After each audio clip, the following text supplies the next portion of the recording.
Meeting to order at 7 o'clock.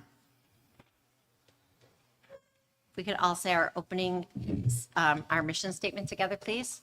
Our mission is to inspire and empower our students to reach their full potential through opportunities and experiences in a safe, diverse, and collaborative environment. Mr. Leany, can you lead the Pledge of Allegiance, please? Yes, ma'am. I pledge allegiance to the flag of the United States of America and to the republic for which it stands, one nation, under God, indivisible, with liberty and justice for all. Thank you. Roll call, please. Trustee Anderson. Trustee Beltowski. Present. Trustee Dyroff. Trustee Sterlini. Present. Trustee Stavanovic. Present. Trustee Wall. Present. Trustee Winless, present. We have a quorum. Thank you.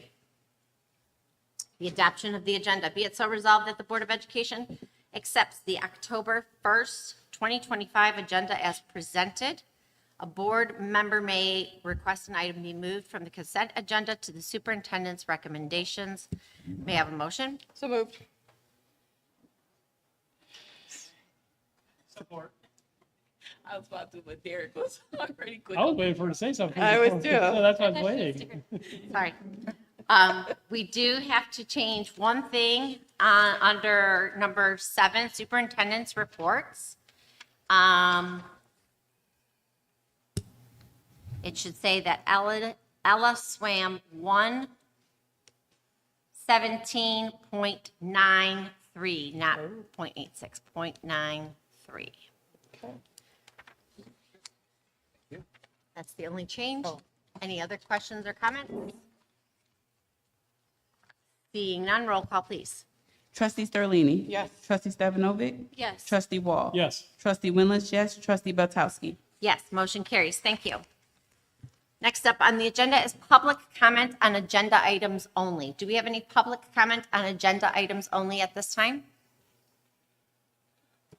Seeing none, moving on to superintendent's reports. Mr. Kleinhans. Yes, we have a number of items today. The first, we're going to start with a little presentation, a little recognition of one of our student athletes.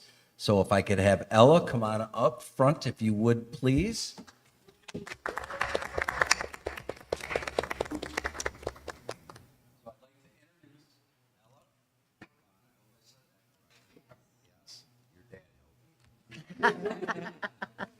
So we're proud to have Ella here.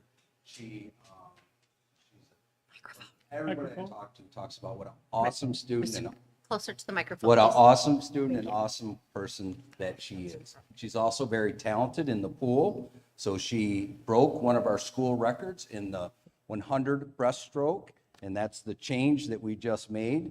She swam 117.93. We had it 8.6. So we want to make sure that we get that right, which did break the previous record. And as you know, the high school has a very strong swim program. And so doing that's quite an accomplishment. She also, and this, I just got this information from Coach Kressel. Ella qualified to compete in the Wayne County Championship meet this weekend, which is also an honor. Nice job, yep. October 4th at Grosse Pointe South High School. She qualified in 4 events, but the rules say you can only swim in 2. She's seated 21st in the 500 free with a qualifying time of 6:24.72 and seated 15th out of 30 in the 100 breaststroke with the 117.93. So we want to wish you the very best of luck this weekend and congratulate you. And I think, Coach, do you want to say a couple of things? There you go. There you go. So, Ella, you make us proud. Proud of you. So we wouldn't let you leave without some swag. On behalf of the Board of Education, we present this to you and want to Thank you. congratulate you. And I know you have a few things to say. Okay, let me grab out my speech.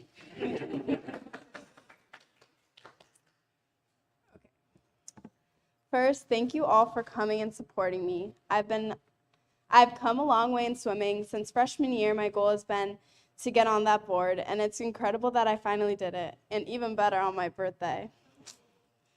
The swim meet, wait. I went from not knowing if I could pull it off, and now I'm checking the state times. I'd like to thank my parents, my siblings, my teammates, Mr. Buchanan, and most importantly, my coaches, Coach Kriesel, Coach Wolf, and my swim coach from Dearborn Dolphins, Coach Shannon.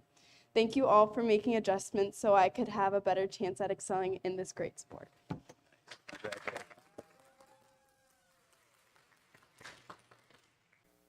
Yes, There we go. I just had one question. yes. Do we know how old the prior record was that you beat? It was Leah Domer. Domer. Okay. Mhm. It's actually the most recent on the board. The rest are from like 90. Wow. The men's is from the 1970s. Oh, wow. Yeah. So wonderful. That's awesome. Thank you. Thank you. Congratulations. Great job, Ella. Congratulations. Good Congratulations. job. Thank you. Good question, Mr. Walker.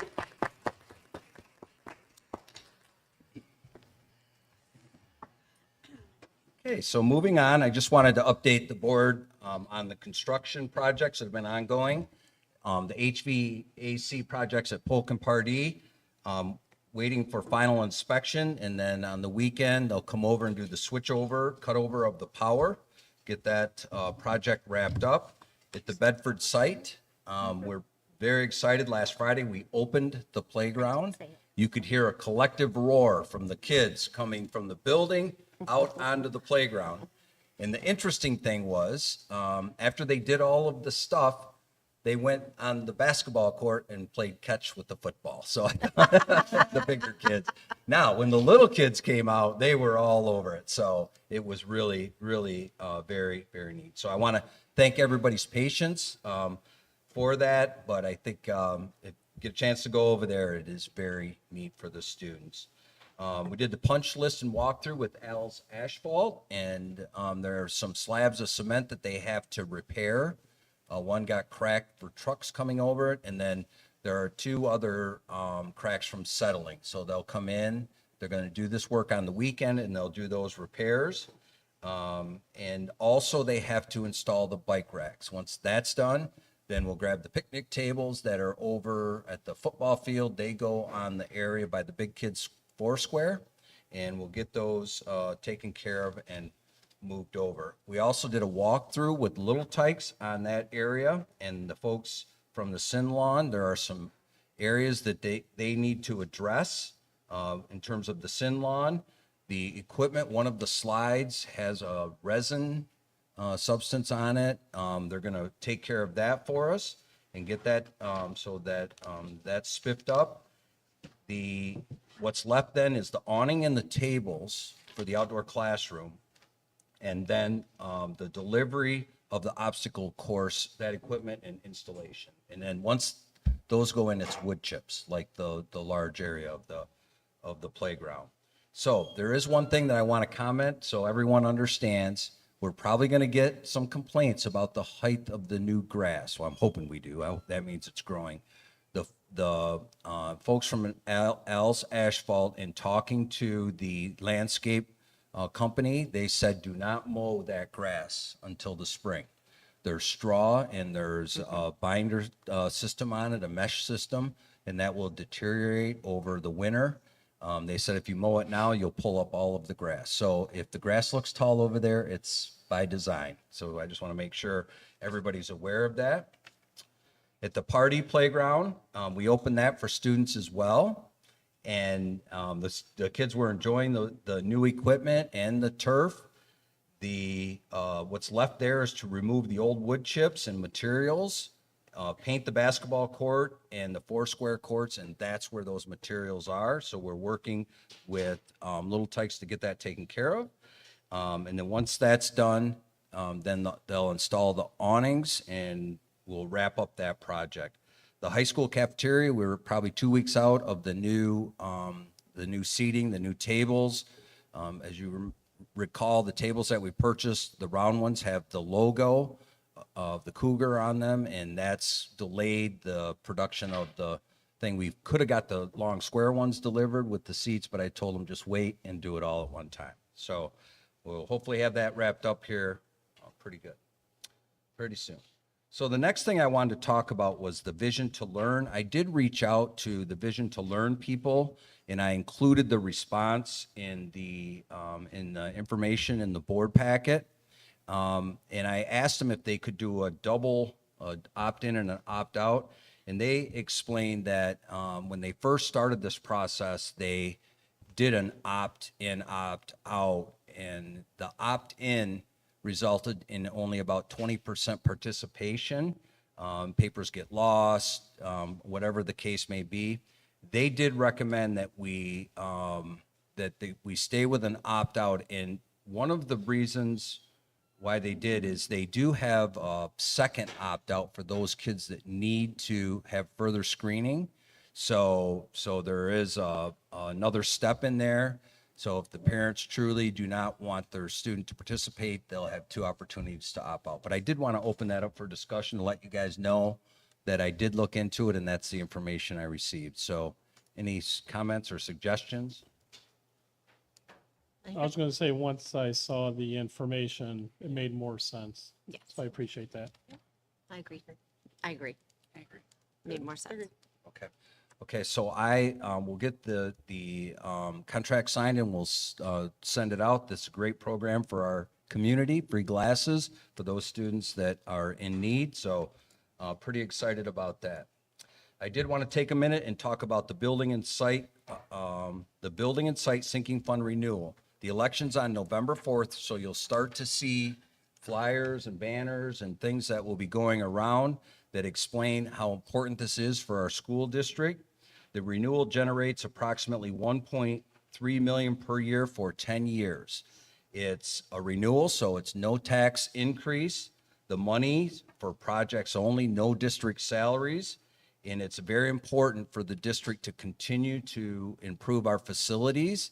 For example, this is one of the things that I kind of think about. If we do have a major issue, a roof, or if we've got to take general fund dollars to redo cement, then that pulls money from the classroom. So the beauty of having a building and site sinking fund is that money's earmarked for those major projects, and you don't have to use general fund.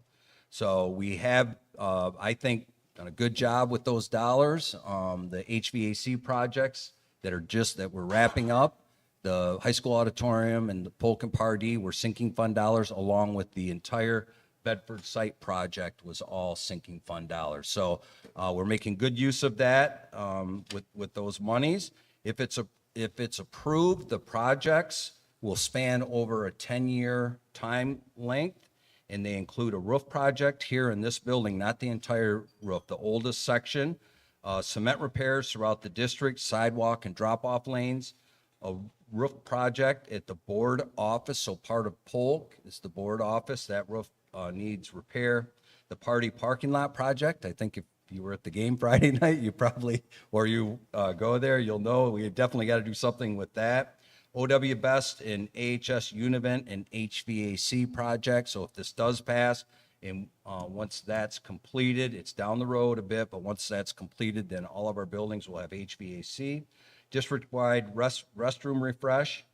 And then we're looking at doing a refresh and update on Madison Elementary. As you guys know, right now, the code's set for the little ones, and we want to be able to use it and repurpose it and get it up to speed so it meets the code for K-5 educational purposes.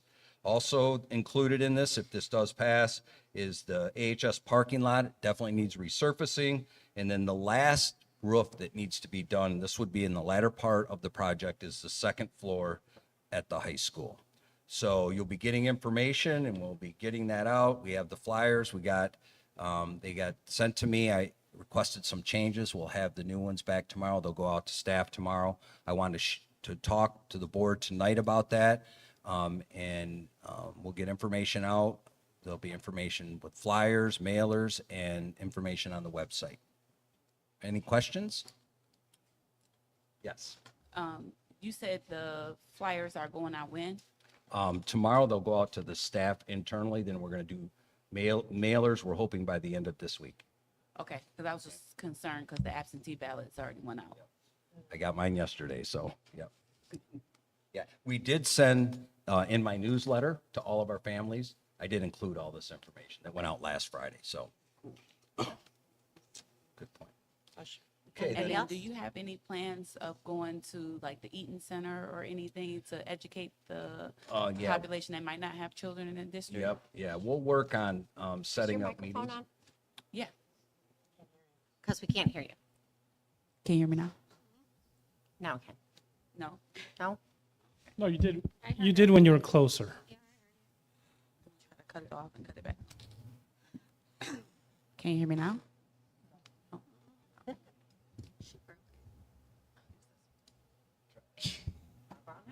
No.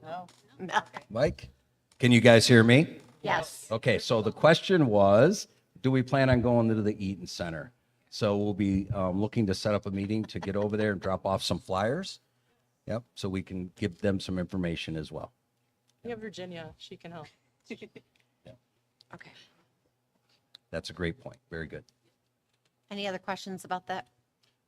I just had one question just on the construction update before we go on. You did say that they're looking at repairing some of the slabs. Yes. Does that involve replacing the broken slabs? That's what I was just trying to get clarification. Yes, there's one that they have to replace the entire slab. It's probably a 10 by 10 where they drove a truck over coming right off the sidewalk by that little garage that's sitting there. That is a total redo. The other ones are cut, repair, and as opposed to just taking them all out. Like two of them are on a curb, right? So I want the curbs that enclose the playground. So those would just be repaired. Those wouldn't be a full cutout and replace. Okay, because I was just thinking about future, if it's something that's like a patch, how long is it gonna be before we have to replace it? That's what I was wondering. So- Yep, no, very good point. The one that I walked with him, he spray painted and he put the one that really needs a new slab. The corners busted probably a foot out and it was from a truck coming on it, so.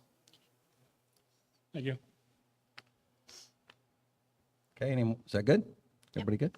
Okay. Okay, the next item is cursive survey. So as you guys know, there was discussion about cursive and some questions. So I did a little work. We created a survey, sent it out to our staff. I included the results of the survey. The state of Michigan took cursive out years back as a mandated item. However, the school district, we do have some flexibility of when we are developing curriculum and putting things in. So I wanted to kind of open up for discussion. So the results of the survey, just so everyone knows, we had 42 respondents. A response we have basically 48 core teachers in our elementaries. 23% of those do teach cursive, mainly in the second, third, fourth, and fifth grade. And it's a combination of daily, weekly. The method is handwriting practice and worksheets and teacher modeling. However, it was interesting, 70% of the folks thought it was important. The major challenges with putting cursive and doing cursive activities is the state of Michigan has a curriculum and there's power standards, and fitting all of those power standards in makes it difficult. So time constraint was identified as one of the major things. And then the other information that we received was support and resources and more time in the curriculum for it would be helpful. So I did want to open it up just for discussions. Well, so it was me that brought up the question about cursive. The one thing I forgot to ask, do you know, I forgot the percentage you said about cursive being taught by a couple grades. Do we know if it's a specific school or if it's just in general, could be any school? Yeah, yes, Any it could be school? any school, Okay. yep. So Okay. it's definitely not persuasive in our elementaries. So, I mean, and it could be, I just sent the survey out to everybody, so the way it compiles it, we didn't do it by building. Okay. Yeah. Well, I meant the ones, oh, so you wouldn't know who answered Right. what. Gotcha. Okay, understood. So I'm the one that brought this up because I feel everybody should learn cursive. Kids of that age, I think it's fundamental too with their writing and all that. But, and maybe this should be another topic, but, we got the Declaration of Independence, we got the Bill of Rights, we've got everything. Historical documentation is in cursive.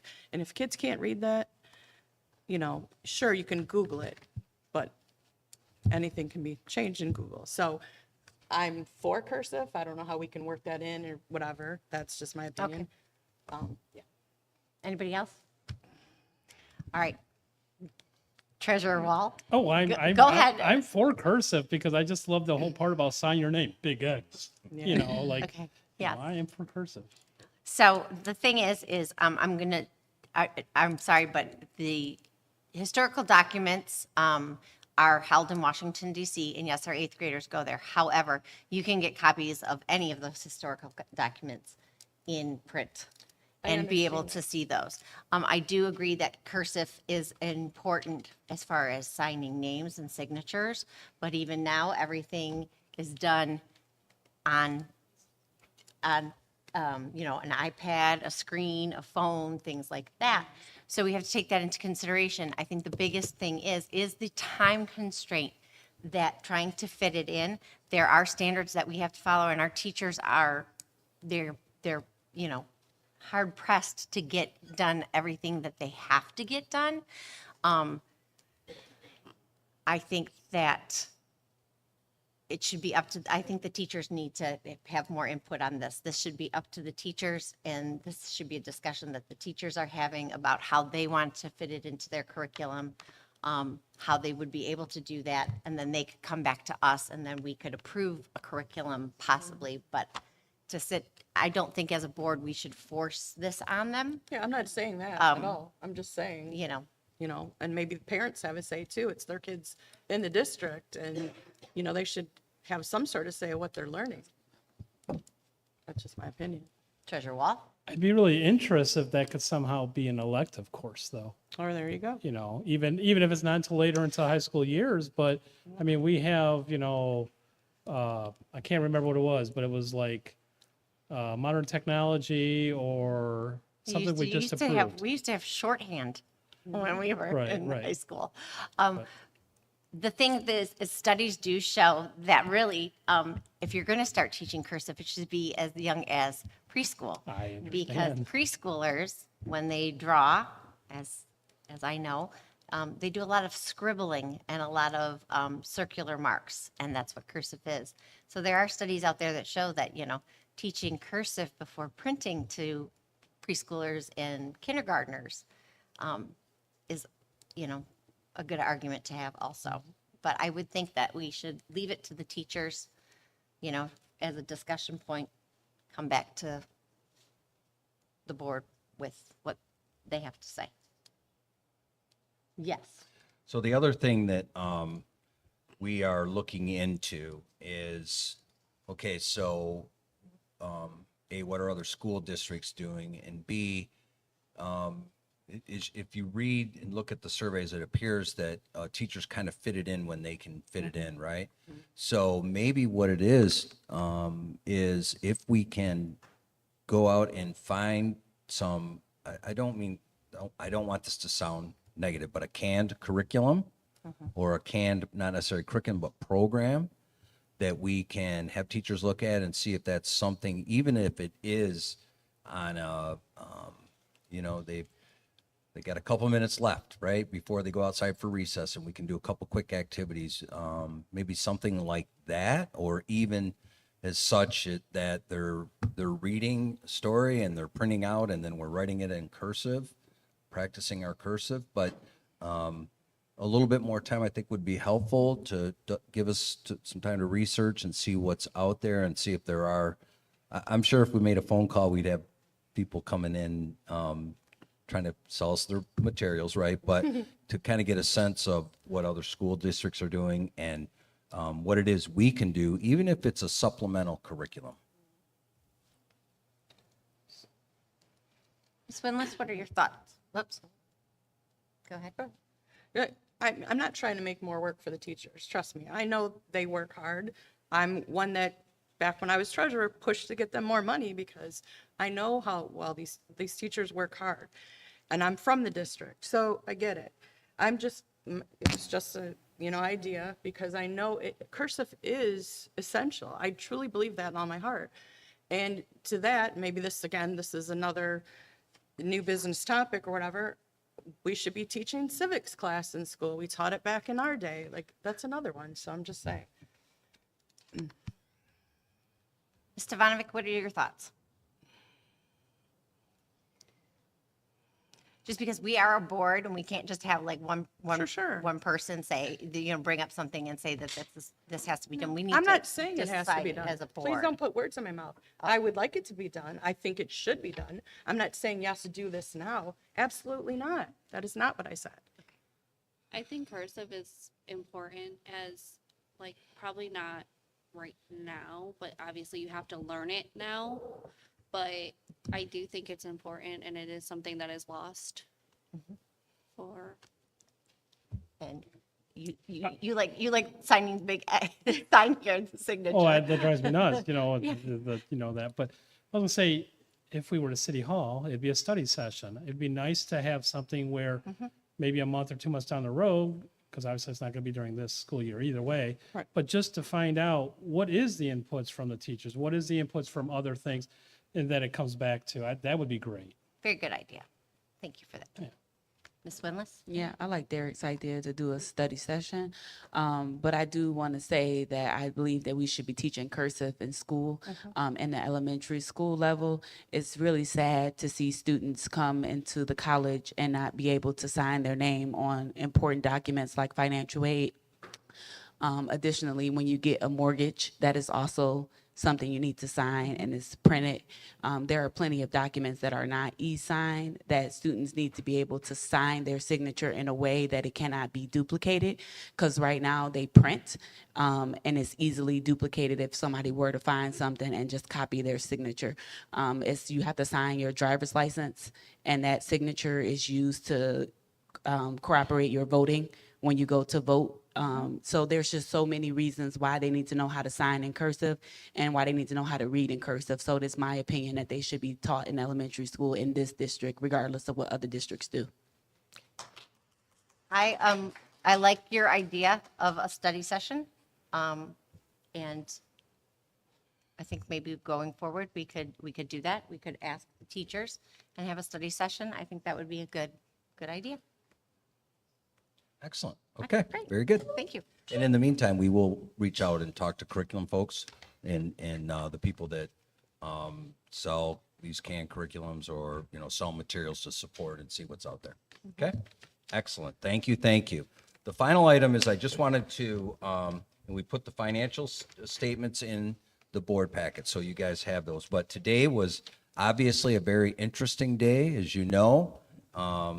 We encountered a brief government shutdown. I think it was for, I don't know the exact minutes, but last night, they did pass the legislator passed a continuing resolution so that they can fund government through this week.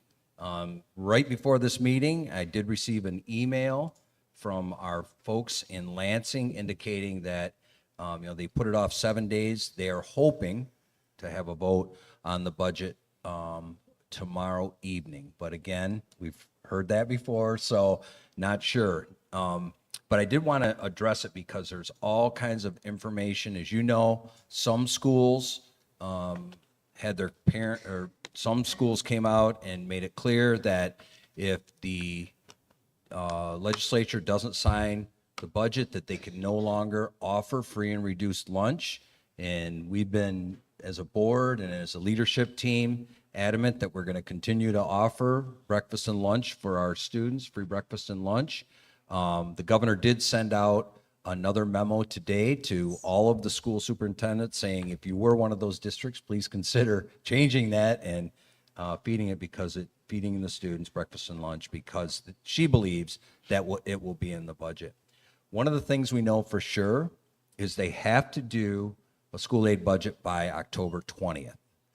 because that's when the first state aid payment goes out. Now, if they don't, we're lucky in that we have fund balance. We certainly would be all right for a bit, but we couldn't go for 2-3 months without a state aid payment. I think that's down the road. I don't think we'll get there, but there are some schools that have had to borrow money to make sure that if they don't get a state aid payment by October 20th, that they'll be able to cover payroll and pay the bills, keep the lights on, do all of those things. So lots of emails going back and forth.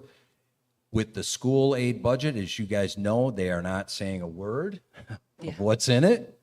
I believe that's by design, so that they'll come up with a plan and then roll it out. One of the areas where folks believe that schools will be reduced, and it's kind of roundabout way. So we get money from the state based on our student count. We get X number of dollars per pupil on the front end. And then for every dollar that we get from the state that goes to salaries, and schools are mostly salaries, we're a service industry, a percentage of that goes back for FICA and retirement. The state gives us an offset for some of those dollars that go back, which helps the school district. So the discussion that we're hearing is that they're going to reduce the offset, give an increase over here. So really, it's a wash. It's a wash. So not sure about that, but if they do come up with a budget and they announce a school aid budget and it's showing an increase of $200 per pupil, we have to be mindful of what's on the back side if there's a change to the MIPSPERS retirement offset. So it's a wait and see. They said 7 days, so we've got 7 more days of being in this holding pattern. The other piece that we investigated and found out is that they added a multiplier to the free and reduced numbers that we have. So our district would qualify for free and reduced regardless if this or what's called CFP, regardless if the state ends free breakfast and lunch, we still would be able to continue that as long as that is being funded. So we can't rest our laurels on that, but that is a fail-safe for our school district based on our free and reduced. We're about at 66%. There's a 1.6 multiplier on top of that. So that's a good thing, but they're not sure if that fund will be in the budget. So that's where we're at. We'll wait and see what kind of information we get. We'll wait and see if we get a budget. It certainly would be helpful so that we can make decisions. As you guys know, we've been kind of, I want to use the word slow playing on some of the things because we're unclear of where that budget's going to come in. And so we're hoping that they give us a budget soon. Questions? That's all I have. Thank you. Thank you. Moving on to superintendent's recommendations. Letter A, Spiratex Manufacturing Field Trip, Annapolis High School, Exhibit 1 in your packet. Be it so resolved that the Board of Education approves Annapolis High School drafting CAD class field trip to Spiratex Manufacturing in Romulus, Michigan on October 17th, 2025, as presented. May I have a motion? So moved. Moved by trustee Sterlini. We have support. Support. Supported by trustee Wall. Questions or comments? Roll call, please. Question. Oh, I'm sorry, yes. On page 2 of the field trip request, on the back, it says the field trip date is for tomorrow. So I just want to get a clarification on which date. So, I think that's a mistake. okay, so the 17th? Okay. That was it. Nice catch. No problem. Trustee Sterlini? Yes. Trustee Stefanovic? Yes. Trustee Wall? Yes. Trustee Winless, yes. Trustee Beltowski? Yes, motion carries. Thank you.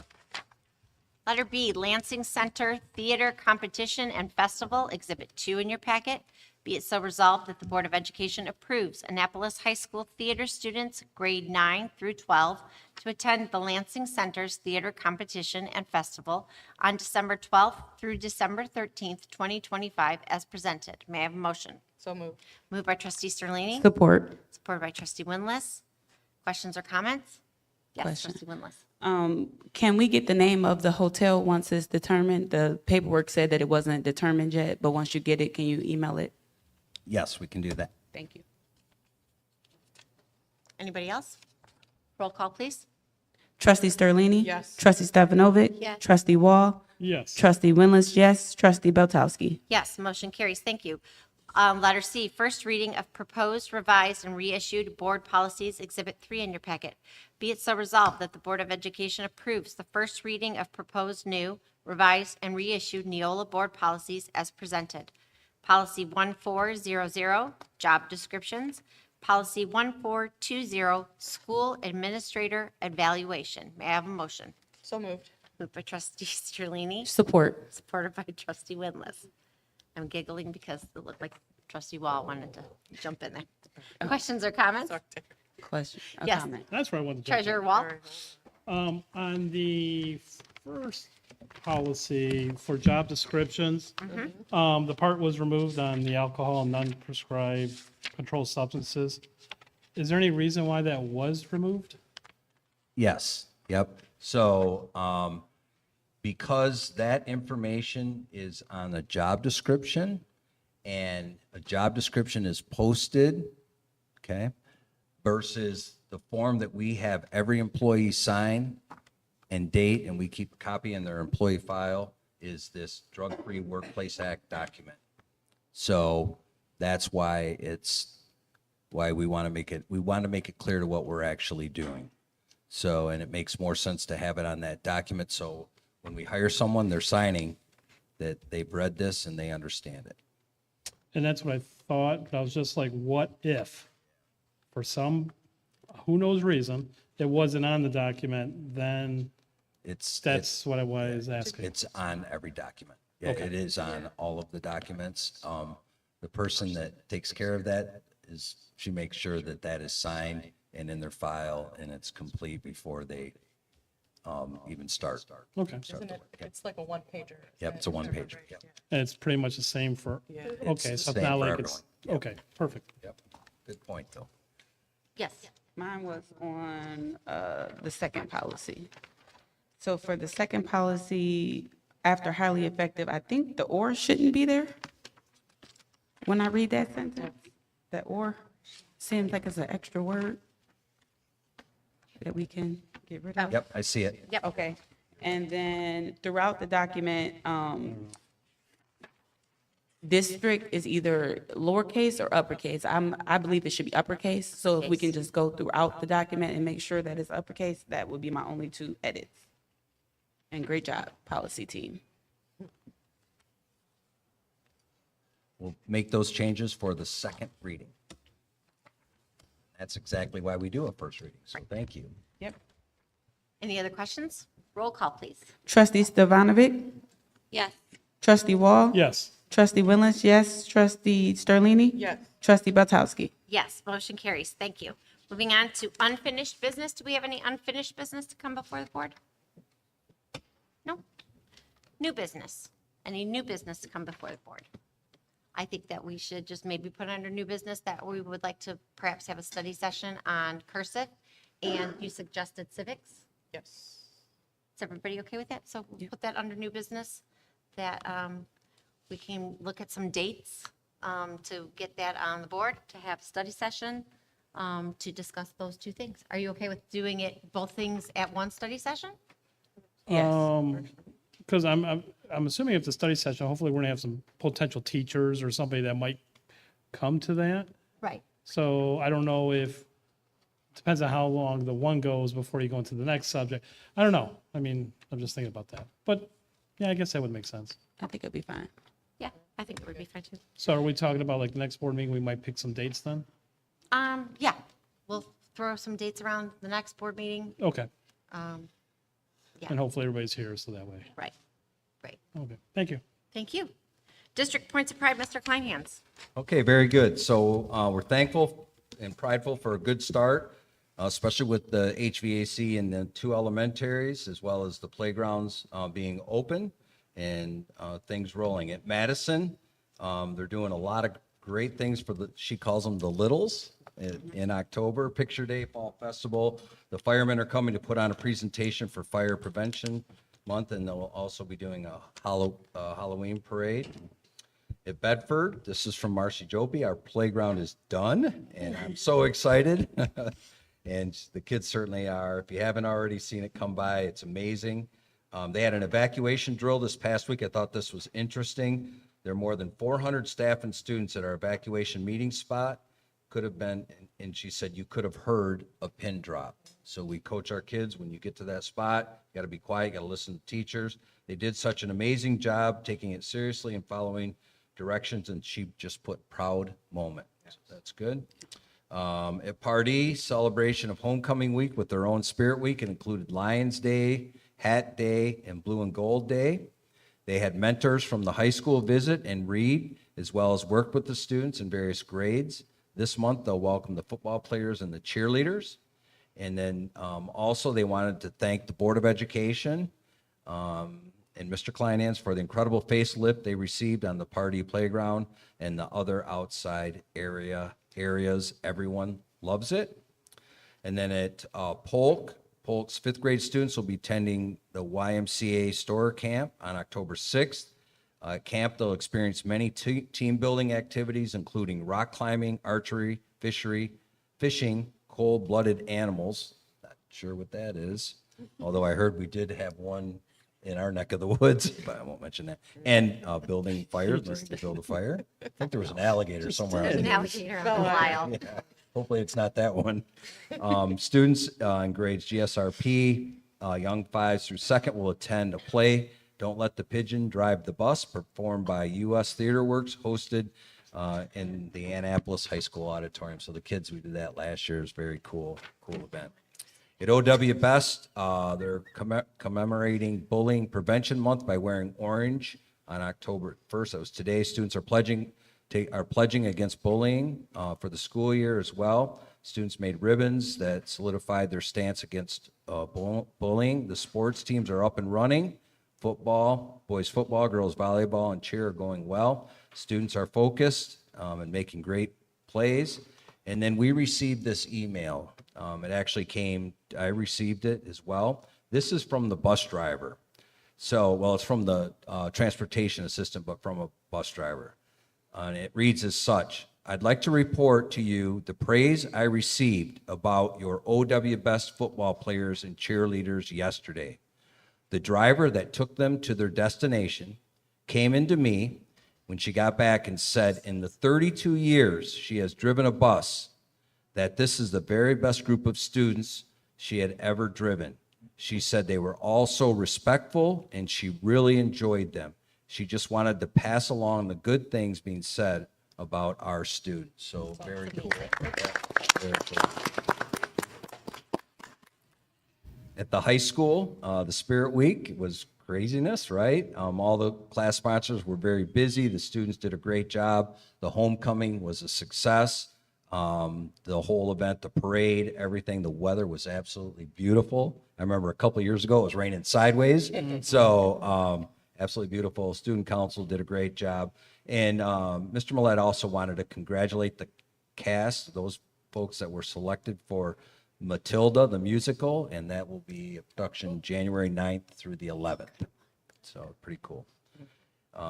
In athletics, we talked about Ella already, and the fall sports teams are working hard and competition is ongoing. Can I just say something about the fall sports? Yep. I just want to give a shout out to the OW Best football team who won their game, maybe it was 2 games ago, on a Hail Mary pass. That was incredible. Congratulations to them. Definitely. Definitely. In our ELL program, we're so proud. This is from Nearmon. We are so proud of our 16 students who have achieved English language proficiency and have exited our ELL program. The success of these students is the success of our entire school community. Teachers, your support has been instrumental in their success, and she wanted to thank everyone, even this board, for supporting that program. So that's something interesting that in one of the renditions of the budget, we heard that they were cutting the ELL funding out. So, but we'll wait and see about that. Okay. I told them, we're not changing our program. We're doing great things. So, school safety, conducting our fall safety drills, continuing to monitor the Smart Boot lockdown system for upgrades. For example, in our elementaries, they have the boot boxes right next to the doors in our gyms, and they get bumped. And if they get bumped and jostled, not, again, by accident, that they send the building into lockdown. So that can happen. So we are looking at cages for those. The company has just developed them. I actually called the guy and said, hey, do you have anything? And he said, yes, we are manufacturing cages that fit on the box, but is open at the top. So if you do go to our gyms, you'll see the cages that are around the lights in the gym. They're very similar to that. So we're monitoring that. We're doing drills. Today we also learned something new today at Polk Elementary. We had a boot that was pulled. There was no issue. The student pulled it. I don't think exactly knew what was going on, but the building went in lockdown just like they're supposed to. We were on site, make sure everything was good. We went all clear, and we found out something new. In one of the areas, there were two boots. The one boot was put back, but the other was not. And so when they went to put that boot back, it jostled the thing, and it put the building back into lockdown. So we had 2 drills out of the way in one day. So they did good. But we continue to monitor that. We continue to practice.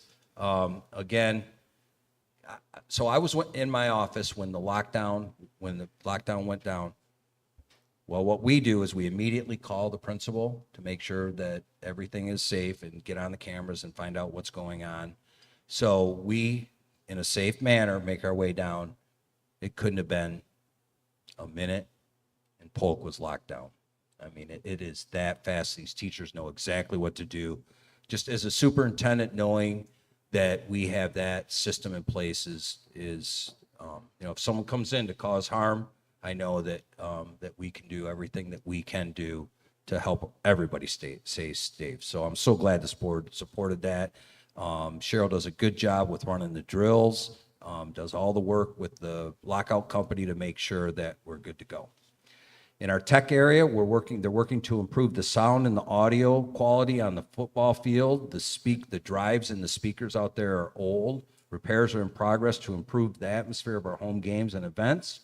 And then they are in the midst of the transition. As you guys know, we purchased all new teacher devices and lab computers so that we are ready for the transition to Windows migration, as they're calling it, and we're good to go. But with the installation of all of that new equipment, it has caused a backlog of tickets and issues. Again, new equipment, there's going to be issues. So we are supporting those folks, and they're working on it to make sure that everything's working effectively. In the curriculum area, the district received $242,540 through the 35M Literacy Grant. Dr. Finney applied for this money. We got notification a few weeks back that we did receive that money. It's very specific. It's even so specific that there's only certain vendors that you can go through to spend this money. So we'll be using it to support the implementation of the YouFly literacy program throughout our elementaries. We also are gearing up for our November staff in-service. In the morning, we're going to be doing some work with the staff on equity, and then in the afternoon, we're going to be doing PLCs. So we do have 2 meetings set up with our PLC leads. Those are new positions that were created. They're grant funded. Those leads have to do work outside of school in preparation for the PLCs. And so we're supporting them with 2 meetings prior to, and we're bringing in a gentleman, Nathan Spencer, who's already been in district and worked with some of our folks on PLC. So I know that was long, but a lot going on, and I want to certainly thank everyone who supports D7. We like when there's lots of pride. Yeah. Trustee Winless? I just wanted to know, who, are you bringing a person in to do the equity training, like a third party? You mentioned who you were bringing in for the POCs, but you Yes, didn't, yeah, you are? we're bringing in the folks from, that met with the Citizens Advisory Committee. Okay, Yep. Wayne Reese then. Yep. Yep, okay. Yep. I forgot. Yep, no, that's okay. Anybody else have any questions? Comments? No? Okay, moving on to other business. We have no updates at this point in time. We have a policy committee meeting scheduled for Wednesday, October 15th at 5 o'clock at OW Best. And I believe we have a finance committee, Treasurer Wall. Yes, we're going to have a finance committee meeting on Wednesday, October 8th at 3:30 PM, and that's going to be at the board office.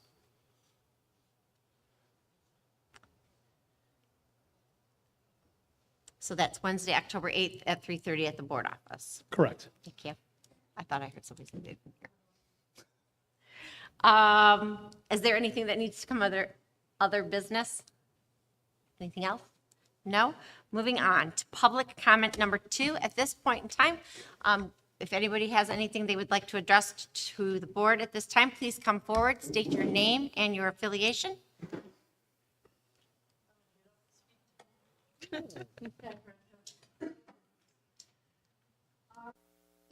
We used to use a program called Handwriting Without Tears.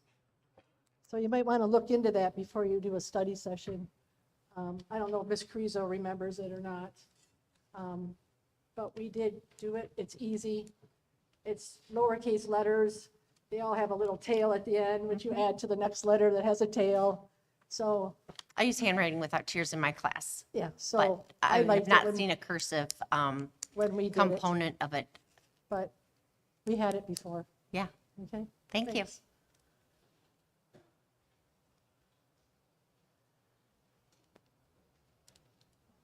I don't know if there's a cursive component anymore. Virginia Morgan. None of you got a hug today, did you? No. No. I've been gone a while, but I've been thinking about you. I've been checking about what's going on. I'm building a site and playgrounds. I've had an opportunity to see each one, in particular the day that they opened, I was there, and to see them running out of the building and walking over and seeing. I make a point to also go back around 5 or 5:30, and I've run into a lot of neighbors and ask them what they think. It's particularly at Bedford, what do you think? But I've also had an opportunity to kind of dispel, in fact, today or yesterday, how much did it cost? And that gave me a real opportunity to talk to them about renewing the sinking and fund. So I'm just wanting to encourage you that although they think, oh, 1.3 million was a lot, when you talk to them about, you know, how old the playground equipment was, and it's all now, we have special ed swings that protect those. All of the playground, hopefully, you can take your child from a wheelchair, take them right over onto the turf, and there is equipment for special ed who come in wheelchairs. So I'm really excited about that. The other part, I just wanted to speak briefly about the cursive. You know, after teaching 30 years myself, you know, I particularly, like at Christmas time, I always would buy the cursive handbooks, you know, where you trace over them and everything. And once you learn cursive, it's not something that you have to, like mathematics or new history or new what. Once you teach it, they have a lifetime then to have it. I'm not sure I particularly agree that you need a study session, except that maybe at some point you may want to have study sessions related to the curriculum. I remember when I was on the board, we approved the curriculum every year for every elementary level, middle school level, and high school. if I were to ask you right now, what are the math offerings at the high school? Would you be able to tell me? Do we have advanced placement, AP Trig, calculus? So it's something that you want to review every year. I'm not sure that that you need to have that to make a decision to have cursive in our school district when it's something that's happening all over the country. I love all of you and missed you, and I'll give you a hug afterward. Thank you. Thank you for your support, Virginia, and we missed you too. Any other comment at this time?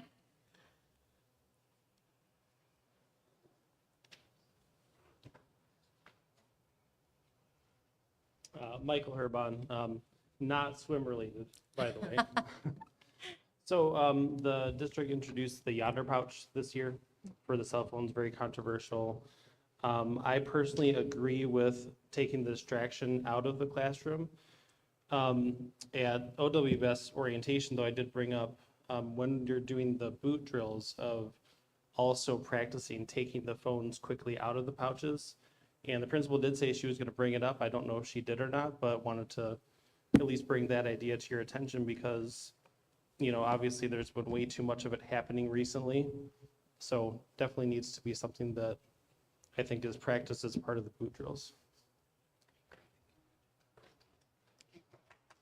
Thank you for your comment. Is there any other comment at this time? Thank you. Just state your name and your affiliation, please. Daniel Andrew Stanis, a parent and coach for the district. Welcome. So I coach, I started coaching last year for OW swim team for the middle school. And I'm assistant coach for the high school football team this year. It was brought to my attention that this year we're supposed to separate practices between the boys and girls. I want to see if I can change that. I know about the incident last year. I was part of it. I was there through the whole thing. We did make changes afterwards to better keep the practices going, but have all the students at the same time.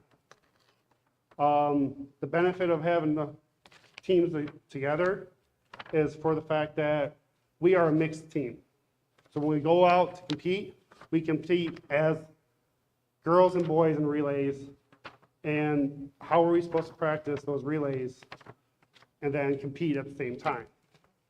The other things are, a lot of our students are out of district. So we try to have practice right after school.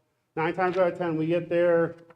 Doors are usually open by at least 3:40, 3:45.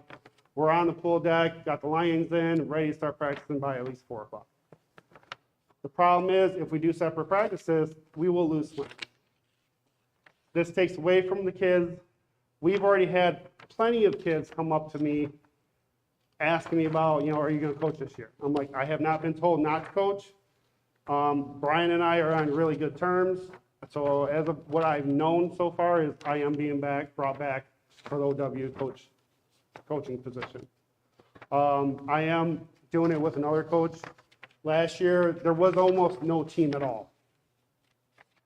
I reached out to Brian, said, you know, if there's no team, what are the things I have to do to become part of it? When me and the other coach, I went through a lot of physical abuse to become certified to coach your guys. I am not gonna lie. I'm not in shape besides rounded. Other than that, I had a lot of support in the pool to get me through what I had to get through to become a lifeguard certified. So when I'm in that pool, all the kids are my kids. I have 4 kids in the district. My oldest one just graduated 2 years ago. I have Cowboy Mike, he's he's a sophomore. I have another one in middle school and another one in Pardee. My middle schooler is out for football, he's planning on swimming. My Pardee kid, he's gonna be on the swim team once he hits 6th grade. The other thing is, if I use Ella as an example, she was an 8th grade swimmer. She started improving beyond that. We have kids that have come up to me in the off season saying that they've been working all summer long, busting their butts, improving their times on their own time in clubs. So this way, when they come to our practices, they can further excel. We have 8th graders right now that Victoria is going to be part of the swim team next year as a freshman. She's already been practicing for diving. While we have practices, we let her dive. And she is an amazing first-time diver to us. I am begging and I'm asking for the support on not having them separated. The problem also is timing. I'm a truck driver. I make a lot of sacrifices to get there on time for these kids. I made a lot of sacrifices this whole summer for the football team. I'm not a public speaker, as you can tell. You're doing great. So, Doing great. but I've lost the train of thought. So the other thing is, it feels kind of like a punishment because of one incident. We did make changes on the bus rides. We've made changes. During the swim pool, we've made changes. So it's not all, I mean, we're all in the pool at the same time, but there's more guidelines now. They have to follow more rules. We also, the other thing is, if you segregate the swim team, what about the other sports that are mixed? Are you going to do that to them? And I mean, we have wrestling, Kat. She's made bounds. Look at what she's done for the wrestling group. Look at what she's done for the girls. The team that we have now. Thank you. Thank you for your time. Thank you for your comments. Do we have any other public comment at this time? Please state your name and your affiliation. Trustee Batowski, before she goes, can you remind them that they can go twice if they weren't done Oh, yes, talking? if you would like to come back up again, sir, if you want to come back up after, we got to give everybody one time to talk. You can finish after. After she's done, then you can come back. My name is Alexis Wolf. I am the coach with Coach Stanis for middle school swim. I am also the assistant coach for high school girls and the newest para at Polk. In our student handbook, it states that we will do our best to help make the students' experience as productive and successful as they wish to make it. To me, part of that is being a student athlete. Being a student athlete is being able to be an athlete alongside your peers. The issue with the middle school swim team being separated at the moment is, one, if we separate it so it's an hour and an hour, it's not enough time for them to get any practice in. If we separate it so that it's every other day, same thing, because we have meets. So one section of the team is going to get more time in the water than the other.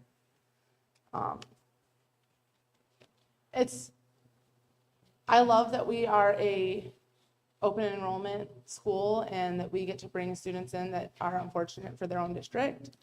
However, that puts a burden on parents. As a parent in the district, I'm fortunate enough to be here, right? Originally, I was not. And it was something that was going to be an issue with getting my son to school and back. If you want to take the sport out of the subject, we don't separate students in the classroom. We don't separate students in the hallway. We don't separate students on the buses to go to field trips. But this incident could have occurred anywhere. This could have occurred between two females. It could have occurred between two males. There's no say that it couldn't have happened in the hallway and it just got brought to our attention during our swim season. I know it had been told to me that it was a directive that we were going to be separate. I've heard otherwise since then, that it's being rethought possibly. And I really do think it should be something that's rethought about. We have the girls in two separate lanes. We have 2 lanes in the middle and then the boys on a separate side. On our bus trips, our girls sit on one side, our boys sit on the other. We even discussed having one of us sit at the halfway point so that way we can see the entire bus instead of at the front with each of our sides. we want to do everything we can to make sure these kids get to enjoy it.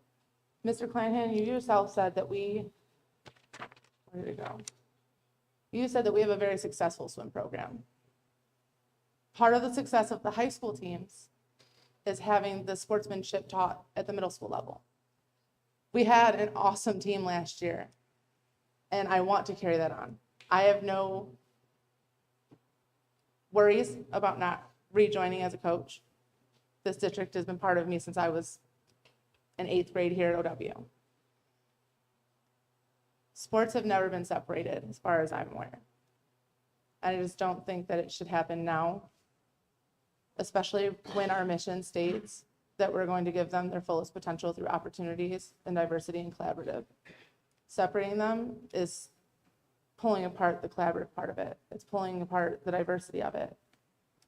I don't know. I'm very passionate about it.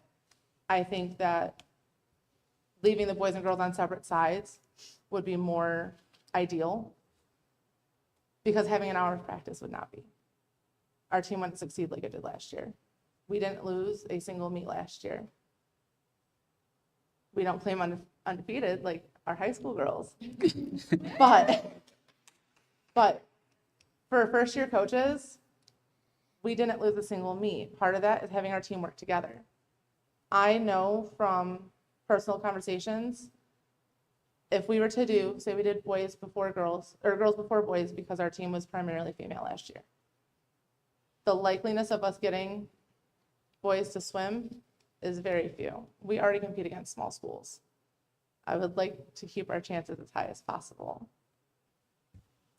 That's all. Thank you very much.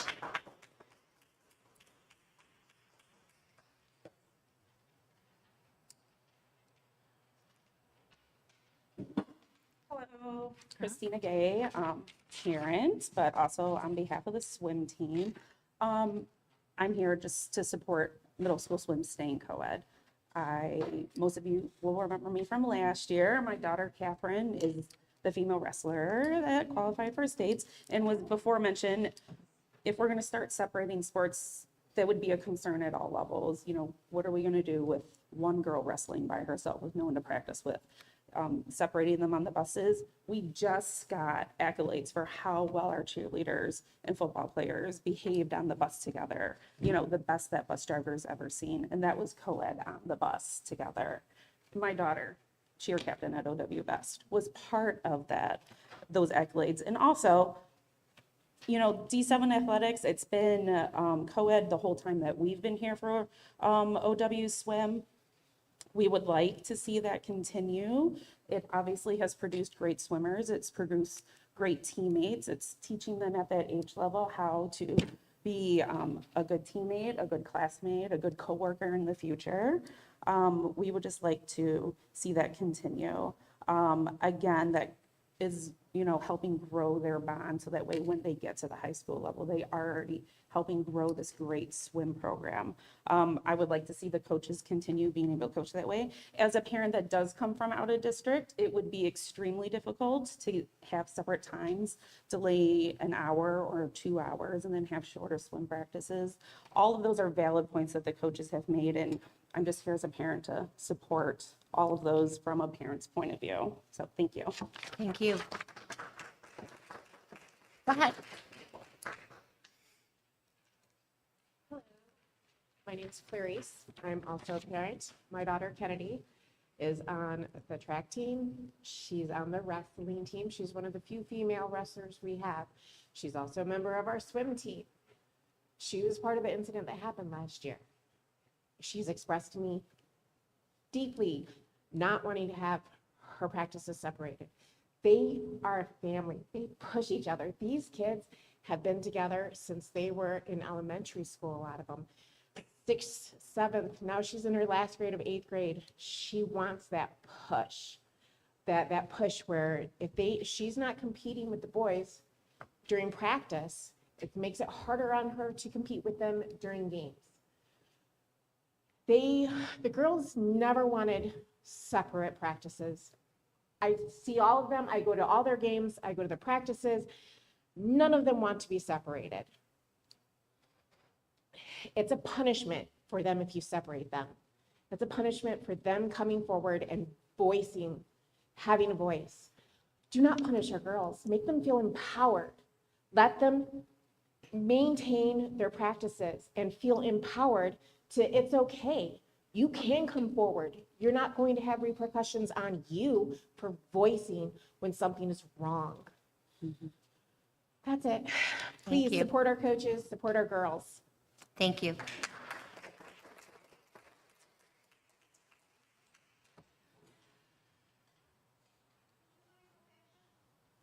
Ms. Morgan, we have somebody else approaching the podium.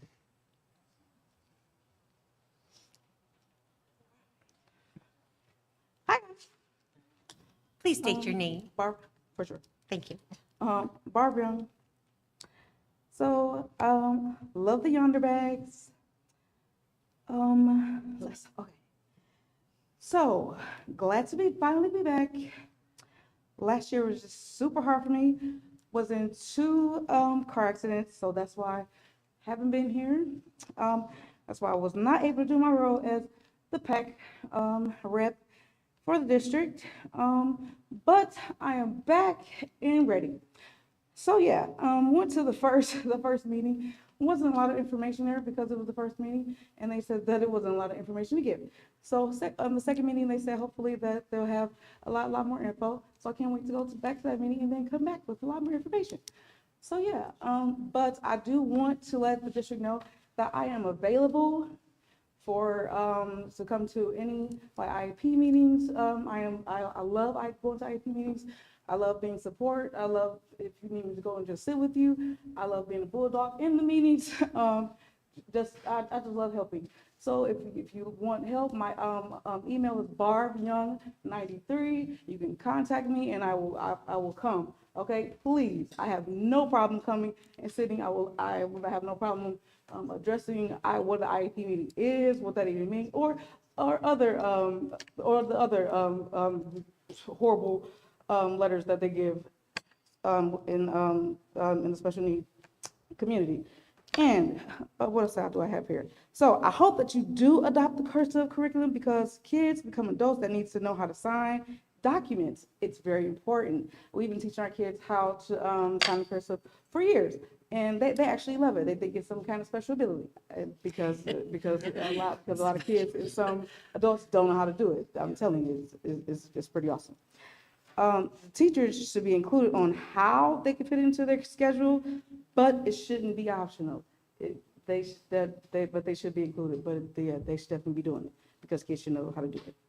And I suggest that the special needs community, the kids have like a special time where they come in and have time to walk around and know how to get to their classes and work and learn how to work their lockers.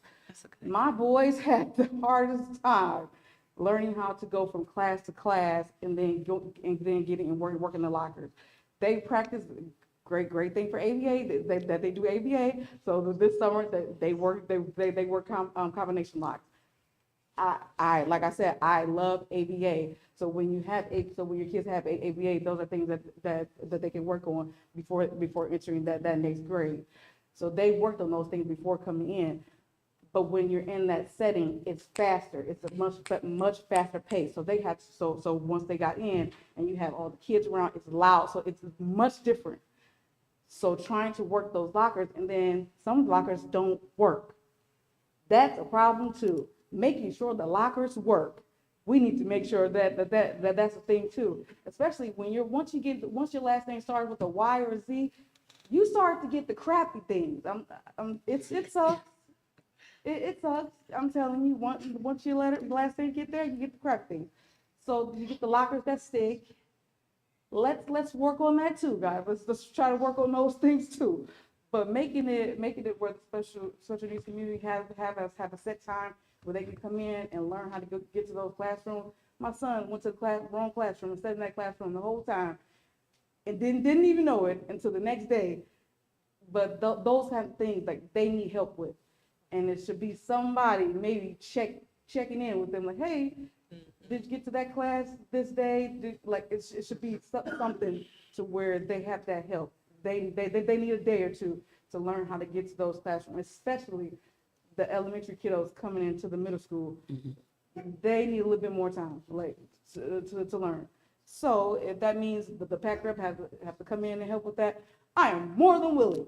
And if anybody wants to come on to be a PAC rep, it can be too. So it's an awesome job, not a paying job, but a great job, okay? To represent our lovely special kiddos in the district. But yeah, that's all for me. But I'm glad to be back.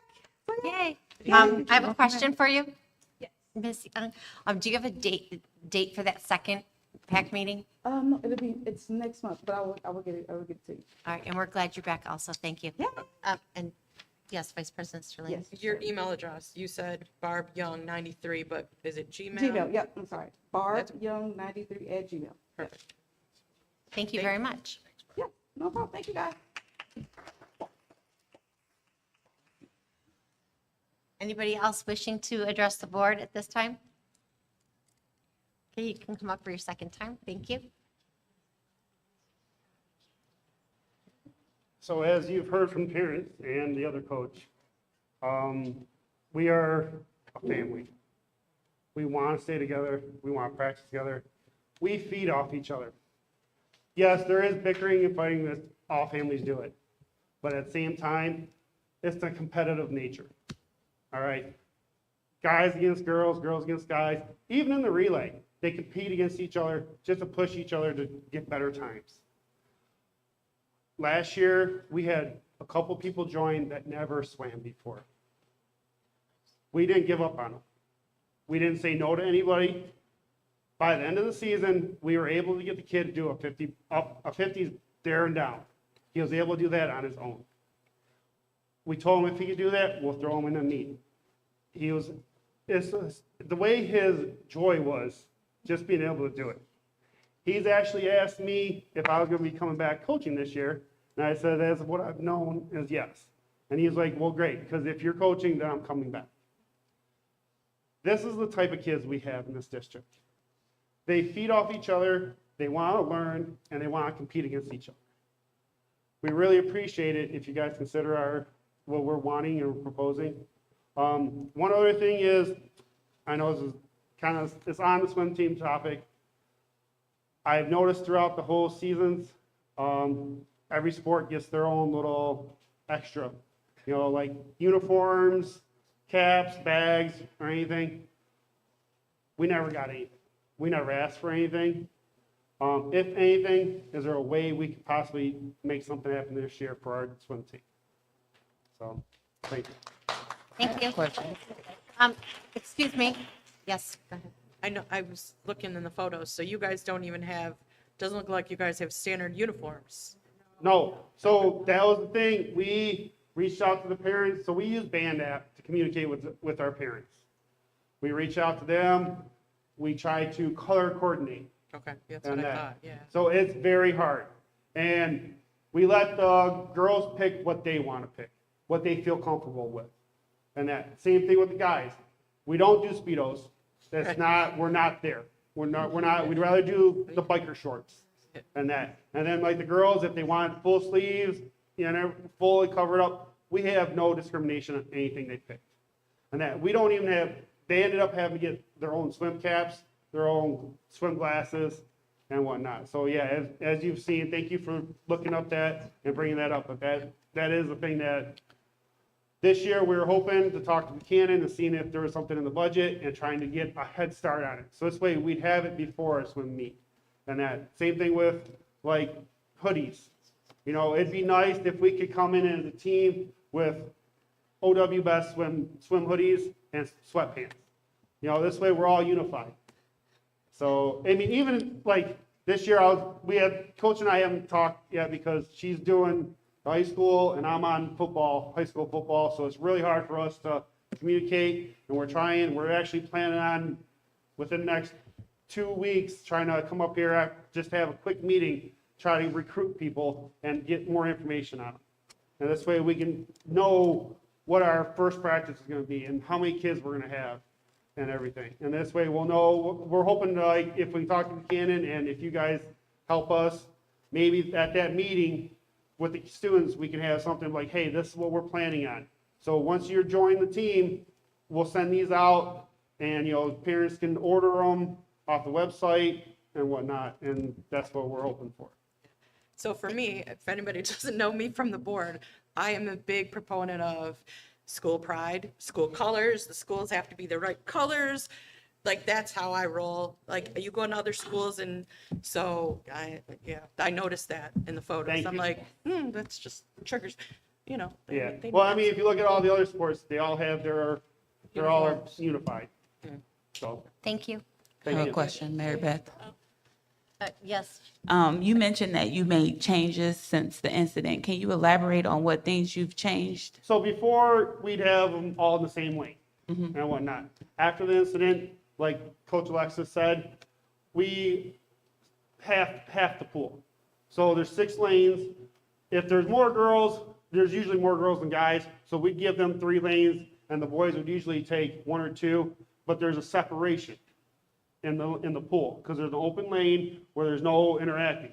The only interacting there would be is if we did a relay, but all eyes are on deck, and the relay is where one person's in the pool at a time in the lane.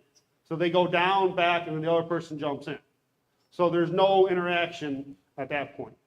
And then, like, before practices, we have them like, okay, you guys are down by the boys' locker room, girls are down by the girls' locker room. Yes. And then they, I'm sorry. well, I was just answering her question, so. Yeah, he's answering my question, so his time should be paused. Yeah. I'm gonna have an objection to that. Time is time. We've declared that before. So, I'm sorry. That's, that's just, If you would like to, if you would, I have one. Yeah, she asked a question.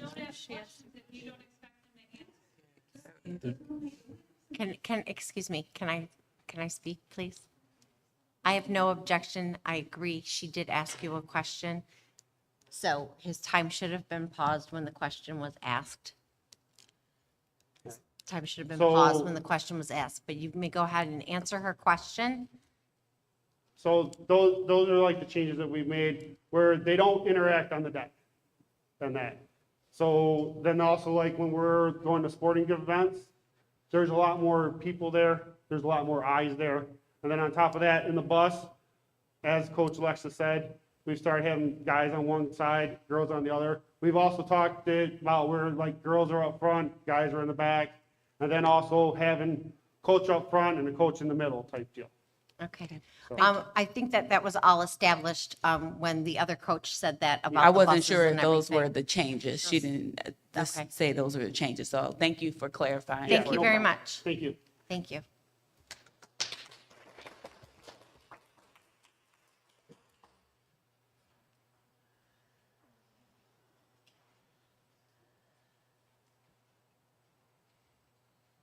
So I wanted to bring up one more thing about the swim team, but not about the swim team specifically. It has more far-reaching impacts on the community because the Metro Parks also have been utilizing the swim team to help do swim training.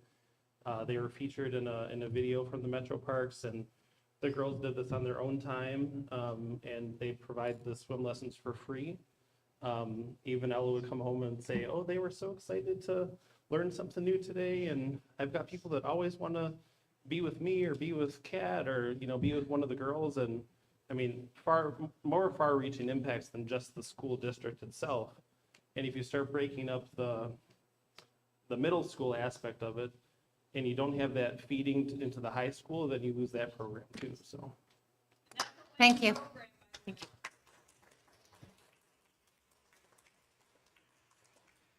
Is there anybody else wishing to address the board at this time?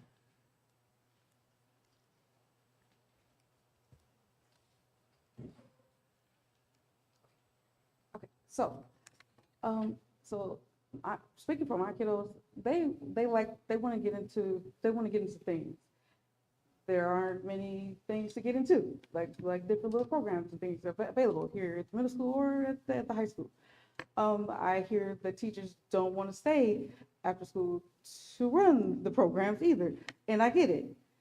So there are parents and people who want to volunteer or that you can hire to run the programs. I get that people are crazy and want to come in here and hurt the kids or whatever the case. if you do the extensive backgrounds and do whatever you're supposed to do or whatever, can we get the people in here to help the kids have fun? Please. I really want my boys to enjoy the school year. I really want all the kiddos to enjoy the school year, to get them more active. Like, they really need to be doing something. Like, please, can we do that? If we get more adults in here who say, hey, yeah, I really want to step up and run this program. I really want to bring this in here. Can we actually make that happen? Like, it would really be cool to make that happen this year. Because I really want my boys to be doing something. Like, they really need to do something. Hey, I would really love my kiddos to do that. If you work with kids with autism, my guy, I would have him here. Thank you. Thank you, because I'm looking for him to do something. He's looking to do something. So I'm dead serious. I'm so dead serious. But yeah. Thank you. Thank you so much. But yeah, I'm dead, please. Question, Barb. Yes. I just want to know if you have specific examples of what you would like to see for after-school programs. Like you know, Joe, he wants to do some kind of acting or some kind of drama or something. He keeps asking, is there gonna be some kind of acting or drama? And when I asked Miss Brown, she's like, well, no, we don't have anything like that. And I'm like, well, let me try to see if I can ask about it, if we can get somebody in here or something for something like that. If we can get somebody in here or something like that. So, my son loves to create stuff with clay. Like, oh my gosh, some kind of engineering. If we can start molding these kids' mind with what they really like to do, man, do you know what we're starting to do? What we're starting to build with these kids? Oh man, it could be amazing. Okay, so yeah, those kinds of things. Yes, Ms. Young, could you maybe email us, the board, some of your ideas of what? Yeah. That would be great. Thank you. Yes, I can. Thank you. Is there anybody else wishing to address the board at this time?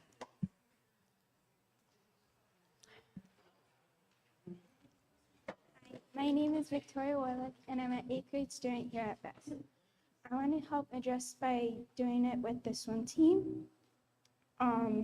I would love to have at least swim caps with OWBS on it, like how Coach Dan said with Sport Unified.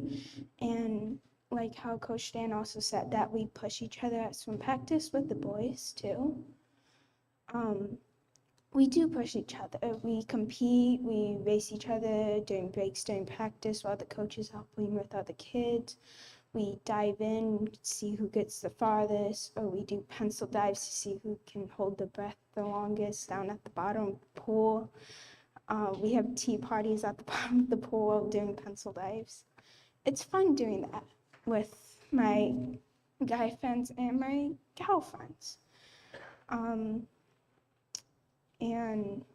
it's fun racing with them even if I lose. But it's still fun, and I have Unify with them. And that's really all I want to say. Very brave to come up and speak to us. Thank you. Is there any other public comment at this time? Okay. Oh, don't apologize. It's fine. One of the parents brought up a very valid point of it doesn't just reach our district, right? Again, we have students that come from outside of our district. It may help enrollment. If they see that we have these awesome teams and this awesome sportsmanship and seeing how well everything's working as students, I wouldn't be surprised if we had more people trying to do our open enrollment with it. On top of that, for me personally, swim created who I am. I came to this district in 8th grade knowing nobody. I lived in the district my whole life and knew nobody in this district. I swam first year freshman, swam varsity all 4 years. It has helped me in my workplace. It has helped me in my work ethic. Having the bond with the high school teams and the middle school teams, it's literally, my boss told me today, you know, you have an awesome work ethic.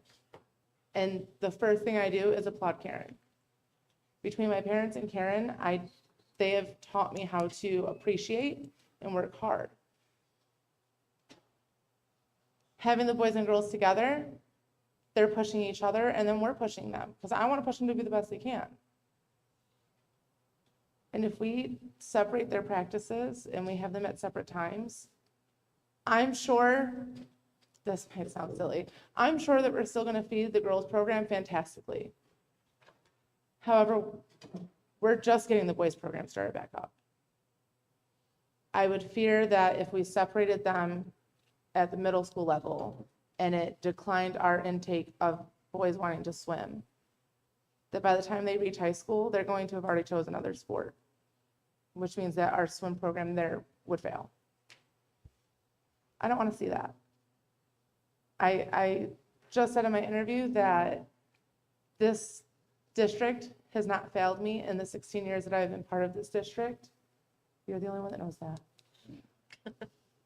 And I want to continue saying that this district has not failed me and will not fail me. I speak pride on D7. I have my entire life. I went and worked with other schools. Well, I had friends in other schools. And the way that they would bash their community, and I would be here like, yeah, D7, let's go, D7 pride. We have had coaches from other teams applaud us for how well we handle sportsmanship and how well we handle cheering for other teams. I'm worried that if we separate it, not only will some of our events not hit as well as it should, but also that the sportsmanship level will change. The dynamic's going to change between everyone. I don't want that.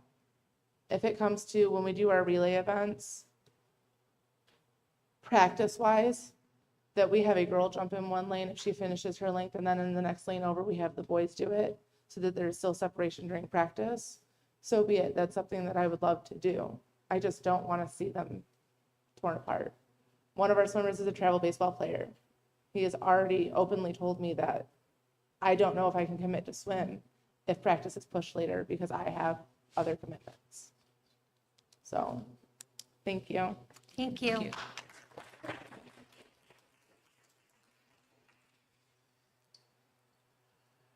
Hi, I'm Catherine Warlick. I am the first female wrestler from Annapolis to qualify for states. As a multi-sport athlete, I do swim, wrestling, and track. I did that throughout middle school too. If I did not have the boys to compete against, I would not be as good as I am today. Sportsmanship also has brought leadership qualities for me to compete throughout school and my individual life outside of school. So I would like you to think about it and have the boys and girls still compete together in the sports that they are in, because I was one of the only girls on the middle school wrestling team.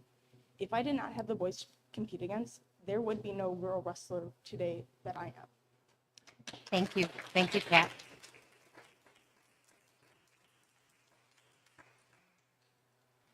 Is there any other comment at this time? Hi guys again. Hi. So I started swim when I was in like 6th grade, right? And before this, I didn't think about swimming competitively at all. 6th grade, like, I was like, let's do all the sports. Let's just try them out. Swim really stuck to me. Like, having all the people around me push me to do my best. Like, the boys next to me, if you're a girl, you want to beat the guys. You're like, oh, they're really fast, they're boys, we want to beat them. So like, so if you're swimming in a lane against them and you beat them, you're like, dang, I just really did good. And so like, I started in 6th grade, and obviously now I'm a sophomore and I'm still doing swimming. And all throughout those years, I was like really excited every single year to go into swimming. And it's really like exciting to be on a team. It's exciting to be on a team, especially with a bunch of people you don't know. You're meeting all of these people so that you can have friends in school. Like if you're a new student, you come and you make this team and you're with them and you get to see them in school and you're like, oh, did you see what we did in practice? That was really rough. But like, girls are always at each other's throats. It's just a big thing. So if you have guys with you, like, you can just push yourself to be the very best and maybe make a career out of it. Okay, thank you. Is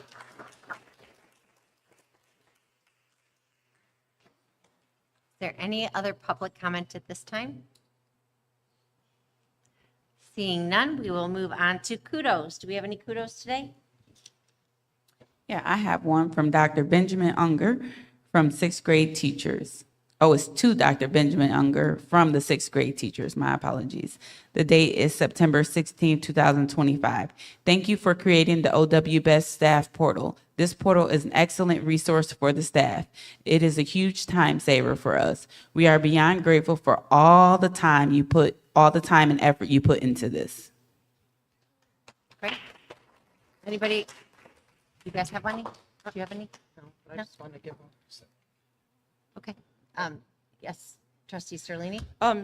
So I just, it's not really under kudos, I guess, but I would like to give guys kudos to you guys for coming here. I know you came for Ella, but also for standing up and, usually there's 2 people out in the audience, so it's nice to have a audience and for you guys to come in and the students going up there and speaking their minds. It's very difficult to go up and speak your mind. I get nervous. I'm nervous right now talking tonight, so I know how it feels. So I just appreciate you guys coming, and thank you for you guys coming. Thank you.